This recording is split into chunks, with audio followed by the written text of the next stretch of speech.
আসসালামু আলাইকুম আমার প্রিয় স্টুডেন্ট ভাইয়েরা। বিসিএস উত্তরণের পক্ষ থেকে আমি কাউসার ভাই আপনাদের সবাইকে স্বাগত জানাচ্ছি। প্রায় প্রতি বিসিএস এ ভূগোল বা বাংলাদেশ বিষয়াবলী অংশে বাংলাদেশের ভূমিরূপের বিষয়ে একটা প্রশ্ন হয়।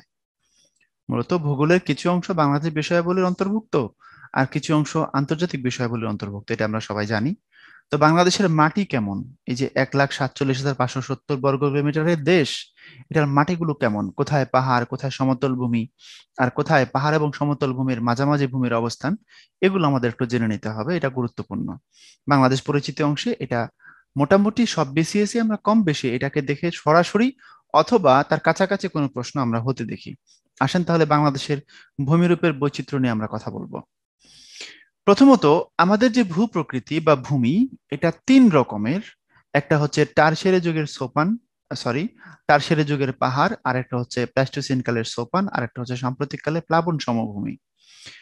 তো যে পাহাড়গুলো আছে সেটা 12%, এটা কোন যুগের? এটা হচ্ছে টারশিয়ারি যুগের। এখন প্রশ্ন হবে, ভাইয়া টারশিয়ারি যুগ বলতে আসলে কোনটাকে বোঝায়?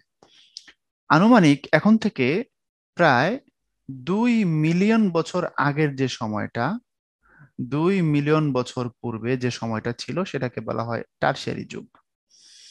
আর প্লাইস্টোসিন কাল, এটা কোন সময়? এটা হচ্ছে এখন থেকে প্রায় 25,000 বছর পূর্বে যে সময়টা ছিল সেটা হচ্ছে প্লাইস্টোসিন কালের সোপান এরিয়া।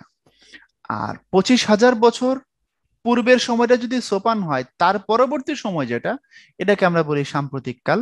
আর সাম্প্রতিক কালে তৈরি হয় এরিয়া যেটা আছে এটাকে বলা হয় প্লাবন সমভূমি। তাহলে এখান থেকে আমরা তিনটা কনসেপ্ট দেখলাম। একটা হচ্ছে টারশিয়ারি যুগের পাহাড়, এটা সবার আগে তৈরি হয়েছে প্রায় 2 মিলিয়ন বছর পূর্বে। আর একটা হচ্ছে প্লাস্টোসিন কালের সোপান, তারপরে তৈরি হয়েছে আজকে থেকে প্রায় 25,000 বছর পূর্বে। আর তারপরে যেটা তৈরি হয়েছে এটা হচ্ছে সাম্প্রতিক কালের প্লাবন সমভূমি। এখন প্রশ্ন হচ্ছে, তৈরি যে হলো সেটা কিভাবে? একটু খেয়াল করেন, বাংলাদেশ প্রকৃতপক্ষে একটা বদ্বীপ। বদ্বীপ নিয়ে আমরা আরেকটা ভিডিওতে আরো বিস্তারিত কথা বলবো। আপনাদেরকে সংক্ষেপে একটু ধারণা দিয়ে রাখি আজকে। মনে রাখবেন, যদি হাজার হাজার বছর ধরে কোনো নদীতে বালি পলি এগুলোর প্রবাহ হয় উঁচু থেকে নিচের দিকে, তখন ভাটি অঞ্চল থেকে এটা আস্তে আস্তে ভরাট হয়ে যায়। আমরা ড্রেজার দিয়ে অনেক জায়গায় মাটি ভরাট করতে দেখি না? দেখবেন যেখানে বালুটা গিয়ে পড়ে, আমরা তো বালু দেখতে পাই না, সেখানে আমরা পানি দেখি। পানির সাথে প্রচুর পরিমাণে বালু থাকে। যেখানে গিয়ে বালুটা পড়তে থাকে, পানিটা ভাসতে থাকে, ওই জায়গাটা আস্তে আস্তে ভরাট হয়। তা আমাদের যে এইদিকে ব্রহ্মপুত্র, এইদিকে যে গঙ্গা আমরা দেখি, এই যে গাঙ্গেয় বদ্বীপ আমাদেরটা বলা হয়, লাখ লাখ বছর ধরে এটার উপর দিয়ে কিন্তু আপনার গড়ার কাজটা চলছে। এবং আমাদের বর্তমান বাংলাদেশের যে এরিয়াটা, ম্যাক্সিমাম এরিয়া যেটা, এটা বলতে গেলে সমুদ্রের নিচে পানির নিচে ডুবে ছিল, এটা আস্তে আস্তে ভরাট হইতে হইতে ভেসে উঠছে। তো এভাবে যে অঞ্চলটা তৈরি হয় এটাকে বলা হয় বদ্বীপ। বদ্বীপ আসলে কোনো দ্বীপ না। অনেকে আমরা ব আকৃতির দ্বীপ বলি, খবরদার এ কথা বলা যাবে না। ব আকৃতির দ্বীপ নয়। বাংলাদেশটা হয়তোবা ব আকৃতির কিছুটা, কিন্তু পৃথিবীতে এরকম প্রচুর বদ্বীপ আছে যেটা বর্ষাতে কোনো দিক থেকেই মিলে না। ফর এক্সাম্পল, নেদারল্যান্ড, এটা একটা বদ্বীপ, কিন্তু নেদারল্যান্ডের ম্যাপ আপনি দেখেন, বর মতো হয় না। আর বদ্বীপ প্রকৃতপক্ষে দ্বীপ না, সুতরাং ব আকৃতির বা দ্বীপ এগুলো না বলাই ভালো। মূল অ্যান্সার যেটা সেটা হচ্ছে আপনার, দীর্ঘকাল ধরে যদি নদীতে বালি পলি এগুলো বইতে থাকে, তখন আপনার নিম্নভূমিটা আস্তে আস্তে ভরাট হয়ে সমুদ্রের কোল থেকে বা হচ্ছে পানির নিচ থেকে জেগে ওঠে। এই জেগে ওঠা যে ভূখণ্ডটা আছে এটাই প্রকৃতপক্ষে বদ্বীপ। আশা করি আপনাদেরকে বোঝাতে পারছি। তো এখন বাংলাদেশের সবার আগে তৈরি হয়েছিল যে এরিয়াটা, পাহাড় অঞ্চল, সেটা সেটা প্রায় 2 মিলিয়ন বছর পূর্বে। একটু খেয়াল করেন তাহলে কত আগের ঘটনা এটা। আরেকটা যেটা হচ্ছে প্লাস্টোসিন কালের সোপান, সেটা 8%। আর তারপরে সাম্প্রতিক কালের প্লাবন সমভূমি, অর্থাৎ 80, 12, 8 সবকিছু মিলে হচ্ছে 100% ভূমি। এখন কোনটা কোথায় অবস্থান করে একটু খেয়াল করে দেখেন। এই যে পার্বত্য চট্টগ্রাম, পার্বত্য সিলেট এবং ময়মনসিংহ, আর এপাশে শেরপুর জেলার উত্তর অংশ যেটা, ওই এলাকাতে টারশিয়ারি পাহাড় আছে। টারশিয়ারি পাহাড়গুলো দুই ভাগে বিভক্ত, দেখতেই পাচ্ছেন। একটা পার্বত্য চট্টগ্রাম অঞ্চলে, আর একটা হচ্ছে তার উত্তর অঞ্চল যেটা সিলেট অঞ্চল।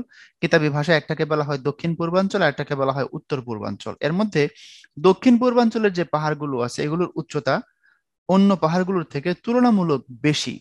এগুলোর উচ্চতা কেমন? এগুলোর উচ্চতা, যদি আমি গড় উচ্চতার কথা বলি তাহলে সেটা হবে আপনার 610 মিটার গড় উচ্চতা। আর এখানে এটা হচ্ছে গড়। আর এই এরিয়াতে সর্বোচ্চ যে পাহাড়ের যে শৃঙ্গটা আছে এটা আপনার প্রত্যেকে জানেন, এটা 1231 মিটার। এটার নাম হচ্ছে তাজিং ডং। বা বিজয়। আগে 1230 মিটার যেটা সর্বোচ্চ ছিল সেটাকে আমরা কেওক্রাডং বলতাম, এটা এখন আর নাই, এখন সর্বোচ্চ হচ্ছে তাজিংডং। আর যেটা উত্তর পূর্বাঞ্চলে অর্থাৎ বৃহত্তর সিলেট অঞ্চলে যে এরিয়াটা বা ময়মনসিংহ অঞ্চলে যেটা, ওদের গড় উচ্চতা খুব বেশি না, এটা 30 থেকে 90 মিটারের মধ্যে। আর এদিককার সর্বোচ্চ যেটা উচ্চ পাওয়া গেছে এটা 244 বা 240 মিটার, এর আশেপাশে, এর বেশি না। তাহলে যদি পরীক্ষায় প্রশ্ন হয় যে টারশিয়ারি যুগের পাহাড়ের মধ্যে কোন অঞ্চলের পাহাড়ের গড় উচ্চতা বেশি, উত্তর হবে দক্ষিণ পূর্বাঞ্চলের অথবা পার্বত্য চট্টগ্রাম অঞ্চলের পাহাড়ের গড় উচ্চতা বেশি। কম বললে হবে উত্তর পূর্বাঞ্চলের পাহাড়ের গড় উচ্চতা কম। এটা কিন্তু পাহাড় শৃঙ্গের কথা বলছি, 1231, পাহাড়ের কথা বলি নাই। যদি পরীক্ষায় প্রশ্ন হয় কোন পাহাড় উঁচু পাহাড় কোনটা, তাহলে হবে উত্তর হবে গারো পাহাড়। এখন পাহাড় আর পাহাড় শৃঙ্গ বা পর্বত শৃঙ্গ তার মধ্যে পার্থক্য আছে। প্রকৃতপক্ষে এই যে তাজিং ডং বা কেওক্রাডং এগুলো পর্বত শৃঙ্গ। যদি পাহাড় আর পর্বতের মধ্যে পার্থক্যের কথা বলি, পাহাড় অনেকটা হচ্ছে আপনার এরকম, হুম, আর পর্বত একটা অংশ এরকম হয় আর একটা অংশ মোটামুটি খাড়া হয়। যদি একটা ঢাল খাড়া হয় তখন সেটা পর্বত হয়, আর যদি ঢালগুলো খুব বেশি খাড়া না থাকে তখন সেটাকে পাহাড় বলা হয়। তো উঁচু পাহাড়ের কথা বললে এই জন্য গারো পাহাড় হয়। আর শৃঙ্গের কথা বললে এই জন্যই এখানে এসে আমরা বান্দরবানের তাজিংডং কি বলে থানচি উপজেলার তাজিংডং কে খুঁজে বের করতে হয়, কারণ একটা হচ্ছে পর্বত শৃঙ্গ আর একটা হচ্ছে শুধু পাহাড়। তাহলে আমরা টারশিয়ারি যুগের পাহাড়ের কথা শিখলাম। এখন আসেন প্লাইস্টোসিন কালের সোপান, যেটা আজকে থেকে প্রায় 25,000 বছর পূর্বে তৈরি হয়েছে। এটার আবার তিনটা উইং আছে।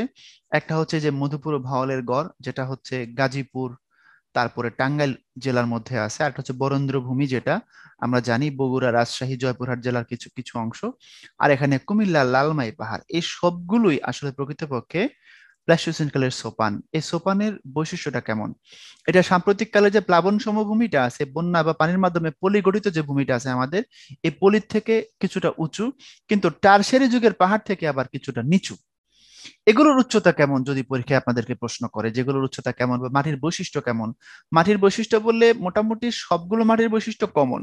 মাটিটা হচ্ছে লালচে এবং অম্লীয় মাটি। পিএইচ স্কেল থেকে যদি হিসাব করা হয় তাহলে এটা অম্লীয় মাটি। তাহলে অম্লীয় মাটির মধ্যে যে সকল ফল আবাদ করা যায়, এই সব রকমের ফলই এই জায়গাগুলোর মধ্যে ফলবে। সুতরাং এদের উচ্চতা নিয়ে যদি কথা বলি, বরেন্দ্র ভূমির উচ্চতা হচ্ছে আপনার 6 থেকে 12 মিটারের মতো, বরেন্দ্র ভূমির উচ্চতা। মধুপুর বা ভাওয়ালের গড়ের কথা যদি বলি তাহলে সেটা হচ্ছে আপনার 6 থেকে 30 মিটারের মতো। আর এপাশে কুমিল্লা জেলার যে লালমাই পাহাড় আছে, যারা আমরা শালবন বিহার গিয়েছি ঘুরতে, এখানে অনেকে লালমাই পাহাড় দেখে আসছেন।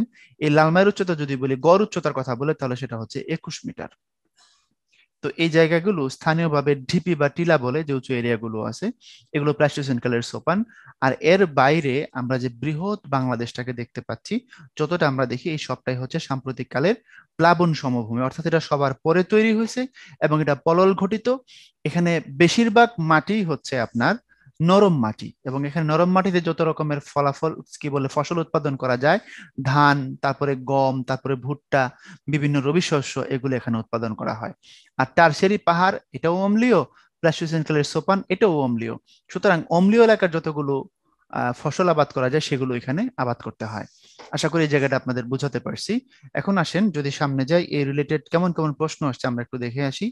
বাংলাদেশের কোথায় প্লাস্টোসিন কালের সোপান দেখা যায়? সোপানের কথা বলছে, সুতরাং উত্তর হবে কুমিল্লা। ভূতাত্ত্বিকভাবে বাংলাদেশের সব থেকে পুরাতন ভূমিরূপ কোনটা? সেটা টারশিয়ারি যুগ। এখন দেখেন একটা জিনিস আপনাদেরকে একটু ভেঙে দেই। টারশিয়ারি যুগে কারা বসবাস করে, মানে সরি, টারশিয়ারি যুগে গঠিত হওয়া অঞ্চলগুলোতে কারা বসবাস করে? তারা উপজাতিরা। এখন উপজাতিরা নিজেদেরকে আদিবাসী বলে, কিংবা সাংবিধানিকভাবে তারা আদিবাসী এই কথাটা দাবি করে। আমাদের সংবিধানে কিন্তু তাদেরকে আদিবাসী বলা হয় নাই, তাদেরকে উপজাতি বলা হয়েছে। এখন আদিবাসী বললে ঝামেলা কোথায়? আদিবাসী বললে তারা দাবি করবে যেহেতু টারশিয়ারি পাহাড় সবার আগে তৈরি হয়েছে, আর ওই অঞ্চলে মানুষের বসতি হয়েছে সবার আগে, পরে যে ভূমি তৈরি হয়েছে সেখানে মানুষের বসতি হয়েছে পরে, সুতরাং আমাদের পূর্বপুরুষরা এই অঞ্চলে আগে থেকে বসবাস করে আসছে, আমরা আদিবাসী। এটুকু বলে তারা কিন্তু থামবে না, তারা তারপরে বলবে যেহেতু আমরা আদিবাসী, যেহেতু এখানে আমরা সবার আগে থেকে বসবাস করে আসছি, যেহেতু বাংলাদেশ রাষ্ট্রের মধ্যে আমরা হচ্ছি ইনিশিয়াল নাগরিক, সুতরাং এটা আমাদের। অর্থাৎ পাহাড়ের মালিকানা তারা দাবি করে একটা আন্তর্জাতিক ভাবে এটার বৈধতা পাওয়ার চেষ্টা করবে, যদিও তাদের ওই রকমের কোনো লিগাসি নাই। কারণ এই দেশটা যুদ্ধ করে রক্ত দিয়ে স্বাধীন করছি আমরা। 71-এ রক্ত দিছে কারা? আমরা। হ্যাঁ, উপজাতিদের অবদান ছিল, সেটা খুব সামান্য, ম্যাক্সিমাম উপজাতি বেইমানি করছে, আর একটা বড় অংশ যদি বলি উপজাতিদের, তারা এগুলো বুঝতোই না, তারা এগুলো নিয়ে কাজই করে না। সুতরাং দেশের স্বাধীন যেহেতু আমরা করছি, এই জন্য সাংবিধানিক ভাবে আমরা ওখানে উপজাতি লিখছি। আপনাদের মনে একটা প্রশ্ন থাকে, আমি এই প্রশ্নটা পাইছি বিভিন্ন সময়, যে ভাই আমরা আদিবাসী বলি না কেন, তাদেরকে বললে সমস্যা কি? উপজাতি যে বলতেছি এখানে তাদের আপত্তি আছে, আপত্তির জায়গাটা কোথায়? আপত্তির জায়গাটা এটাই, আদিবাসী বললেই তারা বলবে এটা টারশারি যুগ তখন তৈরি হয়েছে, আমরা তখন থেকে বসবাস করছি, সুতরাং এটার মালিকানা আমাদের, এটা নিয়ে তাদের সাথে আমাদের ঝামেলা হবে।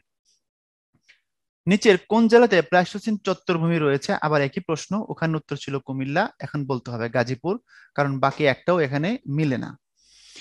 তারপরে হালদা ভ্যালি কোথায় অবস্থিত? খাগড়াছড়িতে। প্রশ্ন হবে ভ্যালি বলতে কি বোঝায়? ধরেন এটা একটা পাহাড়, আবার এটা একটা পাহাড়, এই যে মাঝখানে যে সমতল এরিয়াটা আছে, এটাকে বলা হয় ভ্যালি। এটাকে আপনার আমরা বাংলায় বলি উপত্যকা। দুই পাহাড়ের মধ্যবর্তী জায়গা যদি সমতল হয় তখন সেটাকে ভ্যালি বা উপত্যকা বলা হয়। হালদা ভ্যালিটা খাগড়াছড়িতে। রাজশাহীর উত্তরাংশ, বগুড়ার পশ্চিমাংশ, রংপুর ও দিনাজপুরের কিছু অংশ নিয়ে গঠিত, আমরা একটু আগে পড়ে আসছি। অবশ্যই সেটা বরেন্দ্র ভূমি, যেহেতু পুরোটার কথা বলে নাই, কিছু অংশ নিয়ে গঠিত হয়েছে, এর মানে এটা হচ্ছে বরেন্দ্র ভূমি। তারপরে বাংলাদেশের সবচেয়ে উঁচু পাহাড় চূড়ার নাম কি? যদি উঁচু পাহাড় চূড়ার কথা বলে, তখনকার প্রশ্ন অনুযায়ী সেটা কেওক্রাডং, পাহাড়ের পাহাড়ের কথা বলে না, পাহাড়ের চূড়া বা পর্বতের চূড়ার কথা বলছে। কিন্তু এখন যদি এই প্রশ্নটা আসে তখন হবে হচ্ছে তাজিং ডং। এটা অনেক আগের প্রশ্ন, তো 13তম বিসিএস, তখন তাজিং ডং আবিষ্কারই করা হয়নি, মানে স্বীকৃত ছিল না, ঠিক আছে। কেওক্রাডং এর উচ্চতা প্রায় এটা 1010, 1530, 1232, আপনার 1364, এটার উত্তর হচ্ছে মূলত 1230 মিটার। তাজিং ডং হচ্ছে 1231 মিটার, আর কেওক্রাডেন হচ্ছে 1230 মিটার, 1 মিটারের ব্যবধান আছে, সরকারিভাবে এগুলো স্বীকৃত। সুতরাং এখানে সঠিক উত্তর নাই, যদি 1230 থাকতো আমরা সেটাকে নিতে পারতাম, যেহেতু অনেক ওল্ড বিসিএস এর কোশ্চেন এটা। তারপরে আমরা একদমই শেষ পর্যায়ে আসছি, বিসিএস কঠিন নয়, প্রস্তুতি যদি গোছানো হয়। সবাই গোছানো প্রস্তুতির সাথে পরীক্ষা দিবেন, পড়াশোনা করবেন, ধৈর্য রাখবেন। সবার জন্য দোয়া, শুভকামনা। আল্লাহ হাফেজ।